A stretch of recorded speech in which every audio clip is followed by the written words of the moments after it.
गुजरात प्रांतीय आर्य प्रतिनिधि सभा द्वारा आयोजित महर्षि दयानंद सरस्वती जी की 200वीं जन्म जयंती के उपलक्ष्य में आयोजित ज्ञान ज्योति पर्व स्मरणोत्सव समारोह में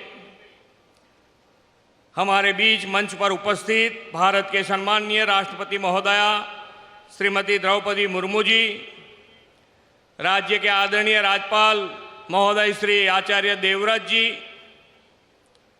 सर्वदेश आर्य प्रतिनिधि सभा के अध्यक्ष श्री सुरेश चंद्र आर्य, महर्षि दयानंद एलोंग वैदिक मैनेजिंग कमेटी के अध्यक्ष श्री पूनम सूरी जी, ज्ञान ज्योति महोत्सव समिति का अध्यक्ष श्री सुरेंद्र कुमार आर्य, ओडिशा से पधारे आर्य सन्यासी स्वामी श्री धर्मानंदी सरस्वती जी, समाज के विभिन्न क्षेत्र से पधारे गणमान्य अतिथि, उपस्थित नागरिक सज्जन बंधु भगिनी, प्रेस मीडिया के मित्र, आप सभी को मेरा नमस्कार।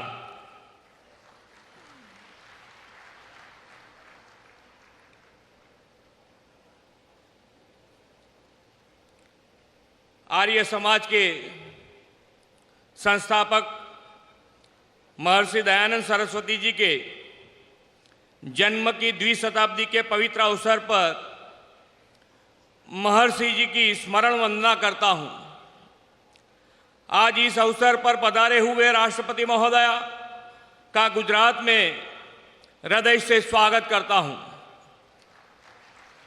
गत वर्ष फरवरी में ही विश्व नेता और हमारे यशस्वी प्रधानमंत्री श्री नरेंद्र भाई मोदी ने दयानंद जी की 200वीं जन्म जयंती पर ज्ञान ज्योति पर्व का प्रारंभ नई दिल्ली से कराया था।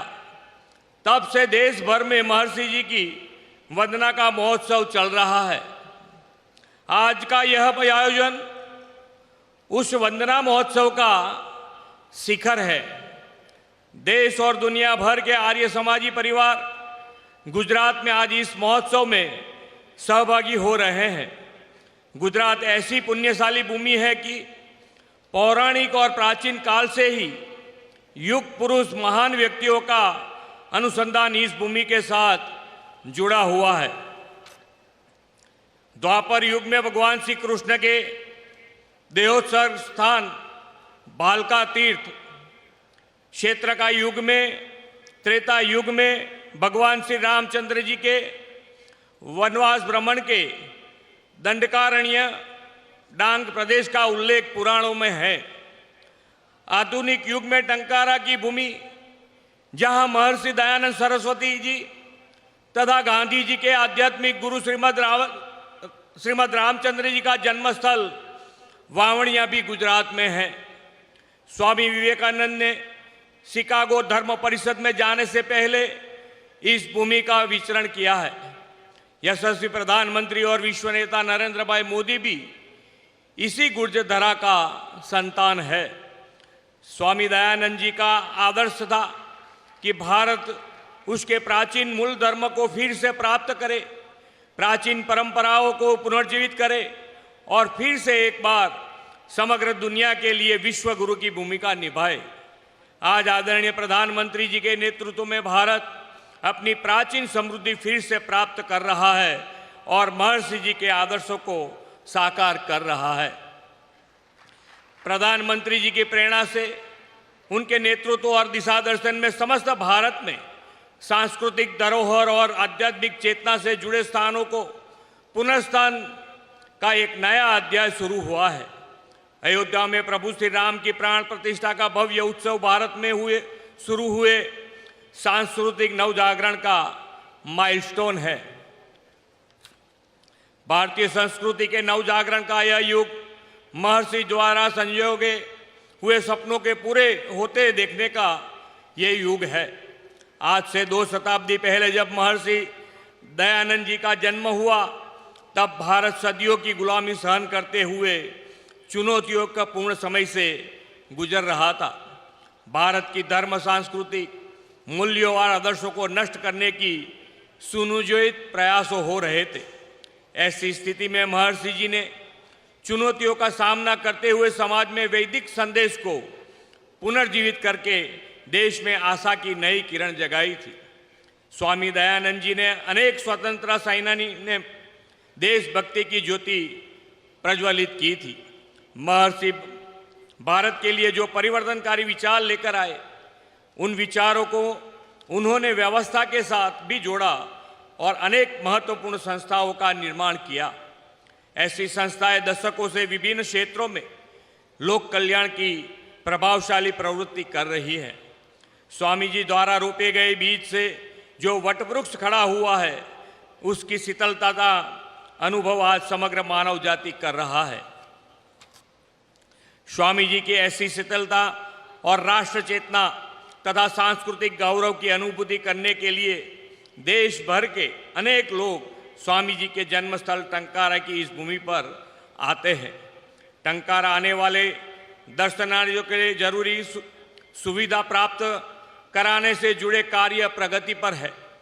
राज्य सरकार ने महर्षि दयानंद सरस्वती ट्रस्ट को राजकोट मोरबी हाईवे पर जमीन भी आवंटित की है।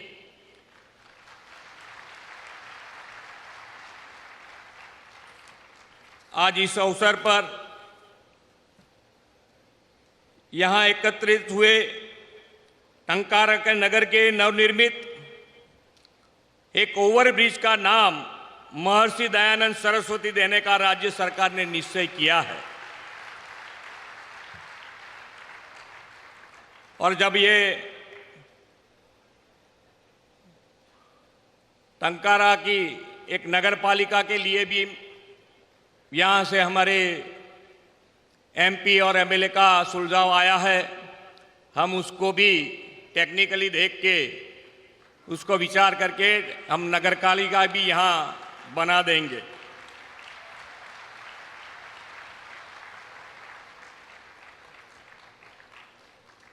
दयानंद सरस्वती जी ने समाज की कुप्रथाओं दूर कर लोगों को सच्चा मार्ग दिखाते हुए जन कल्याण का अमृत फैलाया था। आज आदरणीय प्रधानमंत्री श्री नरेंद्र भाई मोदी जी के नेतृत्व में ऐसा ही जन कल्याण का अमृत विभिन्न कल्याणकारी योजनाओं से लोगों तक पहुंच रहा है। गरीब, वंचित, अंत्योदय की सेवा का यज्ञ समग्र देश में चल रहा है। महर्षि जी ने नारी शक्ति की शिक्षा का अभियान उस समय चलाया था। आदरणीय प्रधानमंत्री जी ने भी कन्या शिक्षण, महिला सशक्तिकरण और नारी शक्ति के उत्कर्ष को अग्रता दी है। गुजरात में हम प्रधानमंत्री जी के ही पद चिन्हों पर चलते हुए बेटियों के स्वास्थ्य, पोषण और शिक्षा के लिए 2 नई योजनाएं इस वर्ष के बजट में लाए हैं। आज सबका साथ, सबका विकास, सबका विश्वास और सबका प्रयास मंत्र के साथ जरूरतमंद लोगों तक आवास, स्वास्थ्य, आहार आदि सुविधा पहुँचे हैं और विकास की अमृत काल का उदय हुआ है। स्वामी दयानंद सरस्वती जी ने आह्वान किया था कि वेद परंपरा की ओर वापस लौटे। आज प्रधानमंत्री जी के नेतृत्व में देश अपनी प्राचीन परंपराओं का गौरव करते हुए विकसित भारत एट 2047 के निर्माण के लिए प्रतिबद्ध है। श्री नरेंद्र भाई के दिशा दर्शन में देश का यह अमृत काल विकास के साथ साथ सांस्कृतिक नवजागरण का भी स्वर्णिम काल बने, इस प्रार्थना के साथ फिर से एक बार महर्षि जी को वंदन करते अपनी वाणी को विराम देता हूँ। भारत माता की जय। वंदे मातरम। जय जय गरवी गुजरात।